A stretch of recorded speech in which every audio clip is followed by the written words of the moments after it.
ক্যাম্পাসের অভ্যন্তরীণ দোকানগুলোর খাবারের মান নিয়মিত পর্যবেক্ষণ করা, একাডেমিক ভবনসমূহে লিফটের ব্যবস্থা করা, স্বাস্থ্যসম্মত খাবার ও বিশুদ্ধ পানি নিশ্চিতকরণ করা, প্রতিটি একাডেমিক ভবনে নারী শিক্ষার্থীদের জন্য নামাজ ঘর, পর্যাপ্ত কমন রুম নিশ্চিত করা, নারী শিক্ষার্থীদের হল এলাকায় সুপার শপ ও কনফেকশনারি নির্মাণ করা, অসচ্ছল শিক্ষার্থীদের স্বাবলম্বী করতে প্রশাসনের পক্ষ থেকে বিনা মুনাফায় এককালীন ঋণ প্রদানের প্রস্তাব গ্রহণ করা, বিশেষ চাহিদা সম্পন্ন শিক্ষার্থীদের জন্য হল ও একাডেমিক ভবনে ফ্লোর ভিত্তিক ওয়াশরুম নিশ্চিতকরণ এবং একাডেমিক ভবনসমূহে লিফটের ব্যবস্থা করা। আমাদের নির্বাচনী ইশতেহারে 7 নম্বরে রয়েছে ক্যাম্পাসে সকল শিক্ষার্থীদের সামাজিক সহাবস্থান এবং মুক্ত সাংস্কৃতিক চর্চার পরিবেশ নিশ্চিতকরণ। স্বাস্থ্যসম্মত খাবার ও বিশুদ্ধ পানি নিশ্চিতকরণ করা,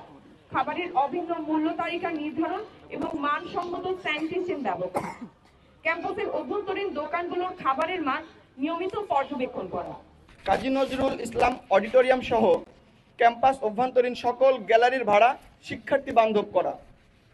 পূর্ণাঙ্গ টিএসসিসি কার্যকরের উদ্যোগ এবং সকল সাংস্কৃতিক, সামাজিক ও বুদ্ধিবৃত্তিক সংগঠন সমূহের বিকাশের জন্য নির্ধারিত রুম বরাদ্দ করা। আমাদের ক্যাম্পাসে যে বাস সমূহ রয়েছে সেগুলোর রুট এবং ট্রিপ সংখ্যা বৃদ্ধি করা।